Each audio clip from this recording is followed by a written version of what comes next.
Hi, this is Jillian, and I'd like to take you through the Florida Realtor and the NABOR new versions of the exclusive right of sale listing agreements. So today is Tuesday, July 30th, and Florida Realtors just released their updated exclusive right of sale listing agreement, and NABOR released theirs last week.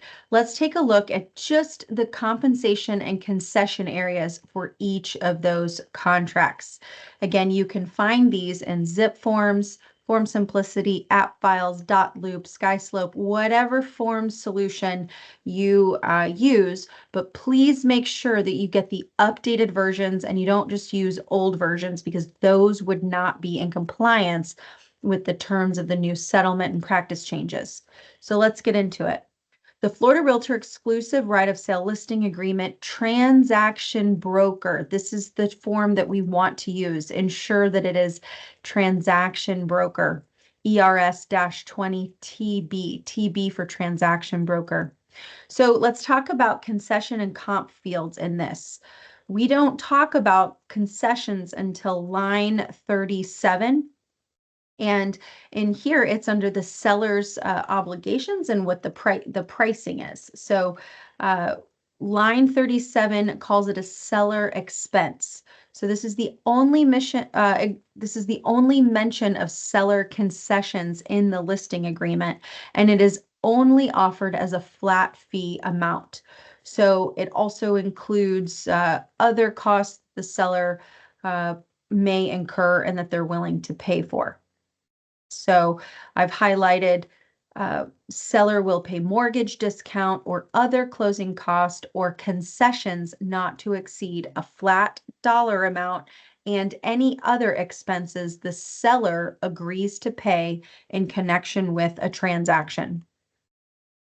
So essentially, if your seller is wanting to offer concessions above and beyond a buyer rep compensation, if they so choose to do that, then they could put the flat fee here for repairs, closing cost, buying down, mortgage points, whatever goes into that seller concession bucket, you'd put that as a flat amount here. Then we go all the way down to paragraph 8 in compensation.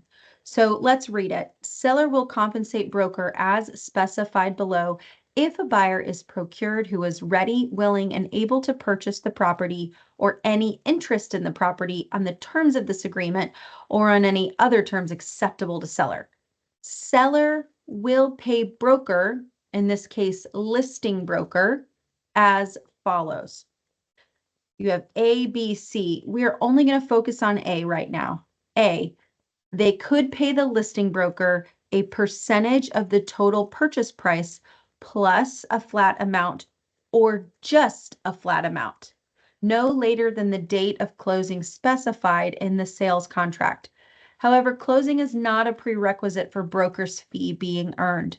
So you could hash this out in the termination fee, right? Or if seller defaults. You can read more about that in those paragraphs of the listing agreement. We're just concerned with what the amount of compensation is. Please note that if your seller agrees to Section A, whatever that amount is, it needs to be the total compensation offered. So the compensation will go to listing broker, in this case, as a total amount. And then the buyer's rep comp, if offered, will be carved out of that. If your seller is not offering buyer agent compensation, then you might expect that A would be less. It would be only what the listing broker is offering. So I hope that's clear. A is the total amount. Buyer agent comp, if any, will be deducted from this amount. So let's move down to paragraph 9. It's a simple notice to seller regarding buyer brokers. So I think this is important for you to go over with your seller, and it introduces the idea of the seller to buyer broker comp agreement and the seller's broker to buyer broker comp agreement. Also, if listing broker represents the buy side, then they are entitled to the compensation in paragraph 8, like the full compensation. All right, then we jump to paragraph 10, compensation to buyer brokers. So of course the disclosure commissions are not set by law and are fully negotiable, apply here. The seller approves the following. So you can check all that apply, but note that if nothing is checked, then C applies. No compensation will be offered to buyer's broker. So in option A, this amount to the buyer broker comes from the total amount to the listing broker in paragraph 8. Seller has authorized amount to come from the broker. Remember, the seller has to authorize it, but the money would flow from the listing broker to the buyer broker, and it would be carved out.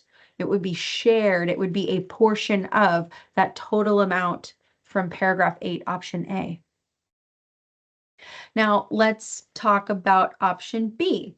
So you could check all that apply, right?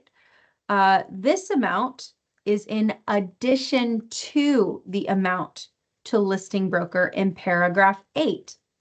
So this amount in paragraph 8 may be less than if you're using option A.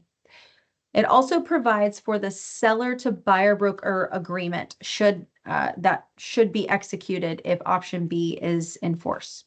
So what does this mean? Option A versus option B, you can check all that apply. So what this means is that the seller has maximum choices and maximum options for what they can give a buyer agent. They could authorize the listing broker to share a portion of that total commission. They could also pay the buyer broker directly, seller to buyer broker. So let's read option B. Seller authorizes broker to offer compensation to buyer's broker from the seller. So at this point, the listing broker can work that out between seller and the buyer broker in the amount of percentage or a flat fee. The compensation will be set forth in a separate written agreement between seller and buyer's broker. So again, teeing up that seller to buyer broker comp agreement, and option A would tee up the seller broker to buyer broker comp agreement. Your seller can go hog wild and have both options. It's totally up to your seller. All right, so let's take a look at the NABOR listing of residential improved property exclusive right and authority to sell. And again, we will presume that it is the transaction broker version because that is what we prefer at Premiere Plus Realty. So let's go through the comp and concession areas. Paragraph F in the NABOR listing agreement, the first mention of compensation really is in line 53, where it talks about what the obligation is. So if elected in paragraph 4K, which we'll get to, the seller shall compensate the buyer's broker as provided in this listing contract. So it basically gives the listing agent permission to compensate the buyer broker. So we're sort of teeing up that paragraph K conversation. Paragraph K, broker compensation. There is that disclosure there that's required, but it does say the seller shall pay a total compensation of the shall pay a total compensation to the listing broker. So this would be the total comp, the lump sum that the listing broker is going to receive. And then we will carve out the buyer agent comp from that total sum if this is selected. So that will go to the listing broker if a buyer who's ready, willing, and able to purchase the property is procured. Again, you can do a percentage, a flat fee, or just a flat fee, or a combination. These are the provisions where we want the listing agent to explain to the seller. You want to explain all of these in great detail because this is going to make sure that your seller is fully aware of where the money's going and we will avoid future litigation for lack of knowing or lack of disclosure. Again, we want to select transaction broker.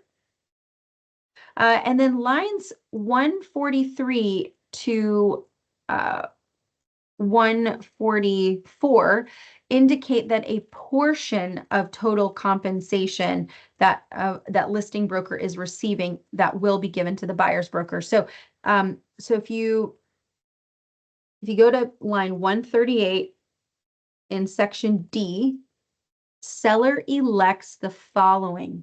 Select one because of no selection is made. Number two shall apply. So if they select one, this means that the seller permits the listing broker to offer to share a portion of the comp with the buyer broker. Okay. The comp is now laid out in paragraph 4K section 1. So you take that lump sum and you carve out what's forthcoming in 142, 144. So make sure you fill that out if the seller wants to offer comp. If they don't, you select line 145, option 2. Let's move to paragraph L. This talks about seller concession options. So there are a lot of options here. So seller does not or does elect to offer a concession to a buyer in the amount of flat fee or percentage. Remember, this is different than Florida Realtor's listing agreement that only offers a flat fee. That would be toward the buyer's closing cost and prepaids, which amount may be used towards the payment of compensation to the buyer's broker. So if you don't select one of those options, then does not shall apply. I highlighted paragraph M just as a note that sellers really need to offer all their current HOA documents. It is their obligation, and we need to make that clear to them. So then let's take a look at the paragraph 5, section A. Section 5, paragraph A, if we're going to be technical, seller's sales contract obligation. So seller, what do you do? What are you obligated to do? Well, we have that new NABOR broker compensation agreement. We have various Florida Realtor compensation agreements. So the seller here, when applicable, is committing to providing a verification of the compensation. So if it's elected under paragraph 4K2DI, right? Or verification of any buyer broker compensation. So this is just saying, hey, seller, you will work with me to provide verification. And that's it. This is a toolkit on Florida authorized brokerage relationships. Don't worry about it. Just go transaction brokerage, but you should have this term down for transaction broker, single agency, and no brokerage relationship, just for your own knowledge, so you know the differences. But at PPR, we always prefer transaction brokerage to keep you the safest legally. All right, that's it. That is Florida Realtor and NABOR listing agreement, comp, and concession updates. I hope that's clear. Again, not a realtor. I'm just a broker.